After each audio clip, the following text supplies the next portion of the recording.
All right, little ones in the front, please, so they can see.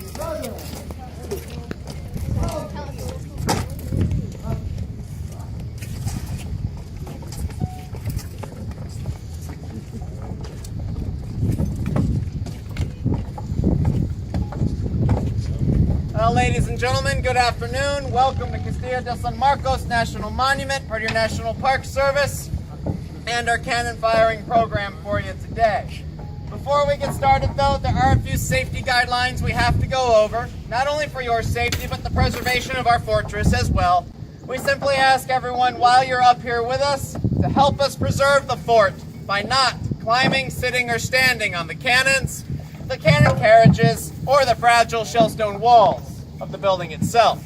During our demonstration, everyone over here, please continue to stay on your side of the white line painted on the floor until we say our cannon is safe at the end of the program.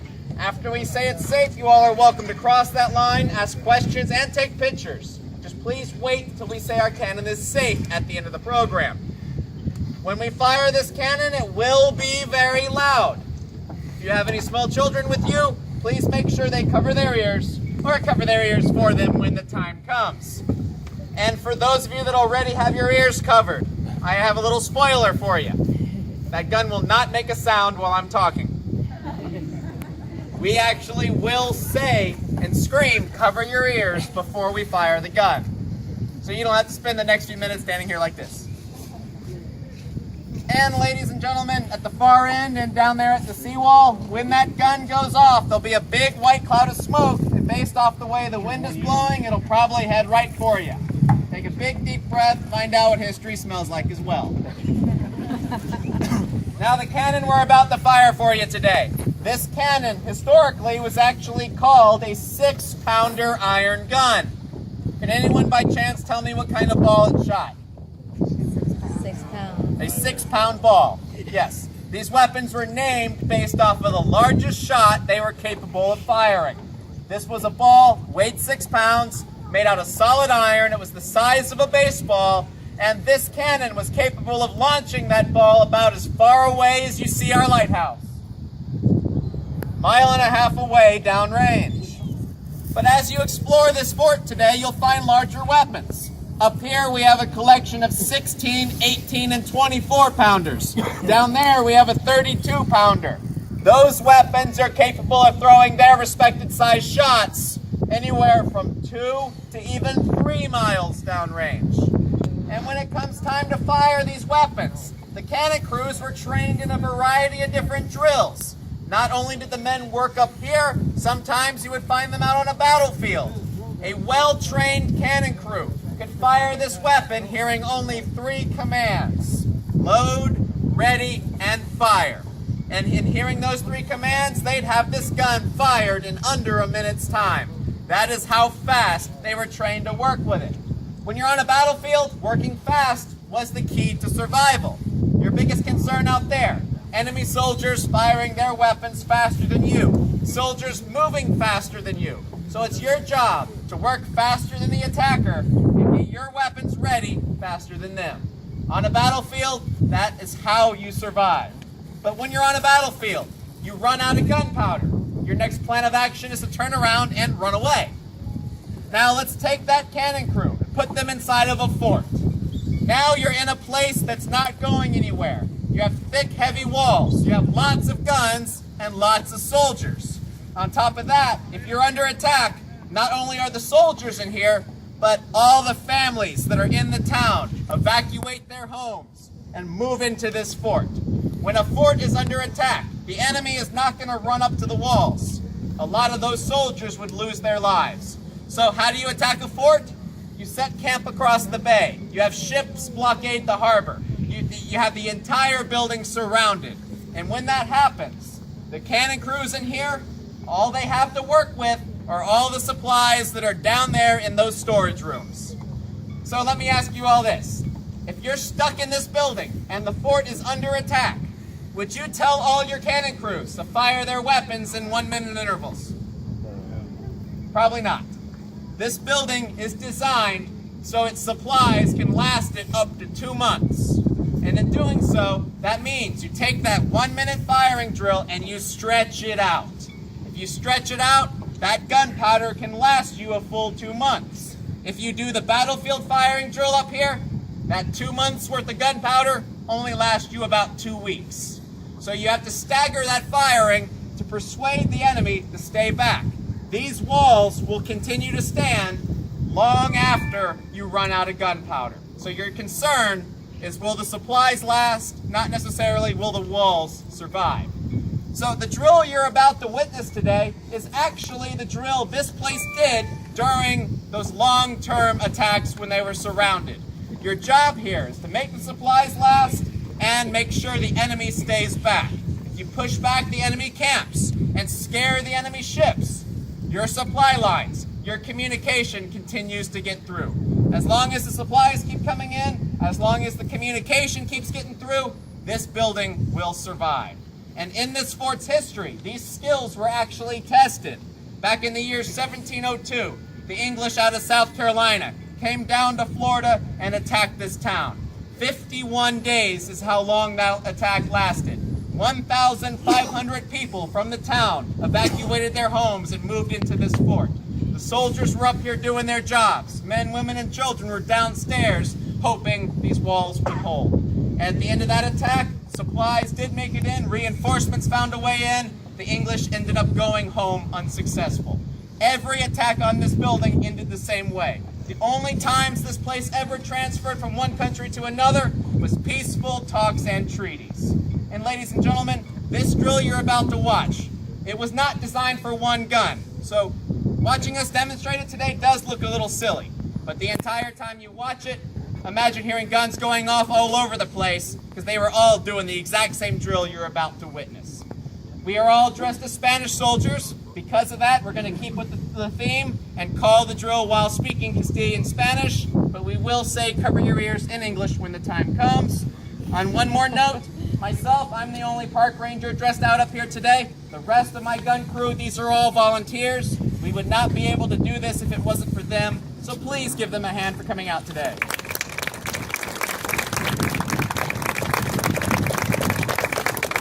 Well, ladies and gentlemen, I'll hand the program over to our gun captain over here, gun commander, and I hope you all enjoy. Thank you.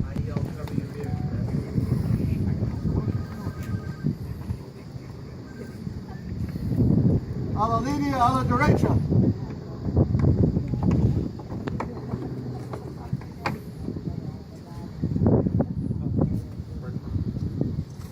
Adelante del cañón.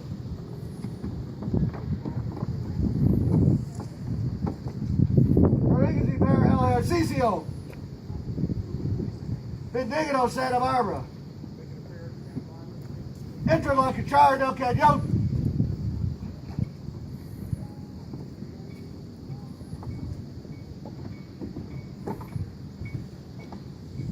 Negros que está cargado.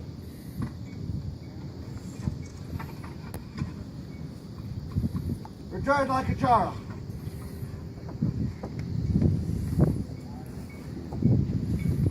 Entro la ladada y tapen over gold.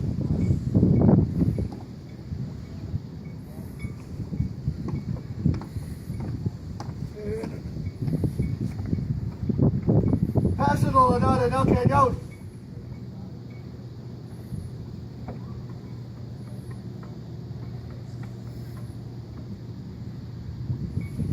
Return a su lugar.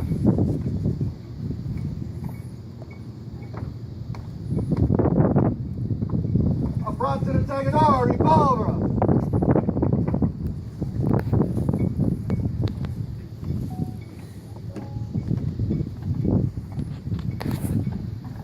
Interline, el cañón.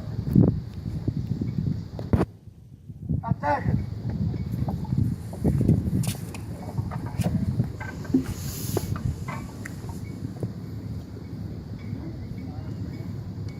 El atacador a su lugar.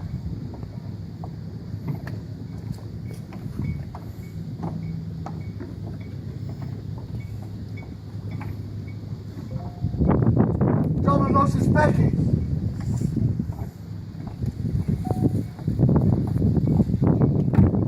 Espárense a poner batería al cañón. El cañón de batería.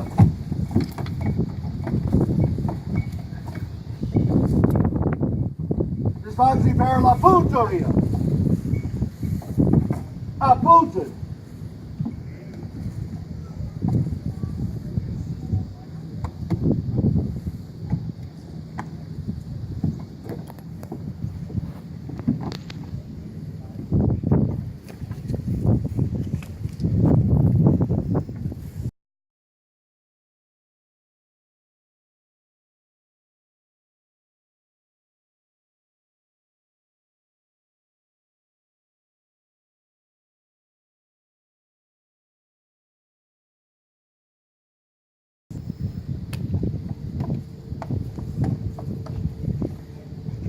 Saber, die komen dan vanuit. Tomen nou bij de vlegel.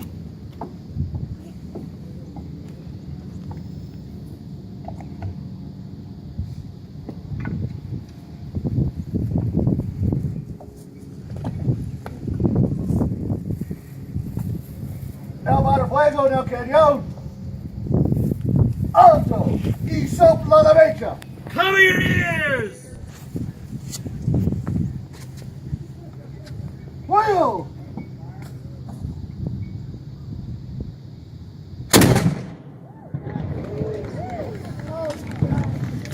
Nou, bij de vlegel zullen we gaan.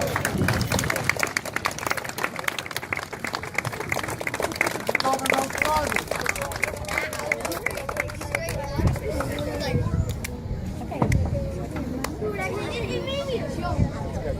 Ahora lo tienes que rolar.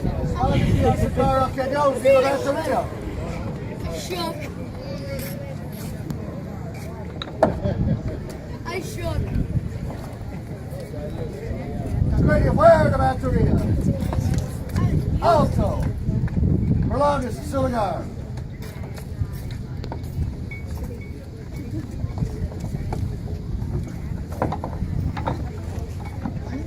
Enter outside the trouble, sit up, kid, yo.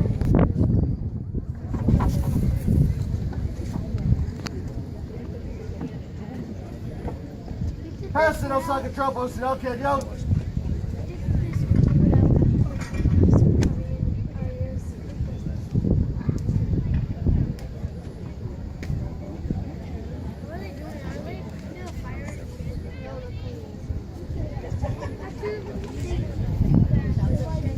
Return outside the trouble. Enter the nada. Y tap it on the goat.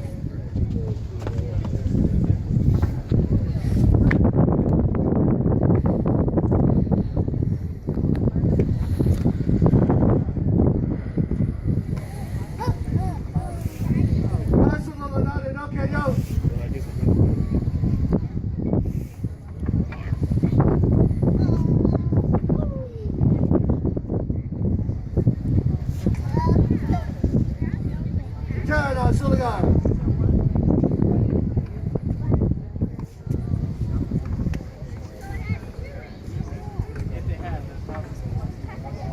A la línea a la derecha.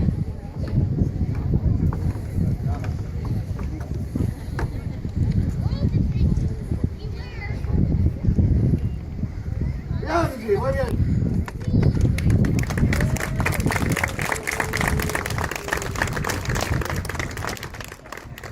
Well, ladies and gentlemen, out of a show of hands, how many of you thought what you just heard was loud? All right, I'm here to tell you today that that shot we just fired was nothing like they would have actually had in combat back then. For obvious reasons, we do not fire cannonballs anymore. There's a whole community over there. And because of that, the charges, the gunpowder we put in the gun is nowhere near as much as they did historically. When you read documents that talk about how loud these weapons were, they were loud enough that not only did a cannonball intimidate somebody when it hit out there, but the sheer volume of these weapons going off would scare anybody on the receiving end. The documents describe these guns being so loud that not only did everybody around hear the weapon, they would feel the weapon hit their chest, the sound hit their chest every time the weapon's fired. Imagine being part of the men, women, and children taking shelter in that courtyard while all these weapons up here were doing their job. That is what those people had to put up with for those weeks during those attacks. At this time, our cannon is safe. You may cross that line if you wish to do so. Thank you.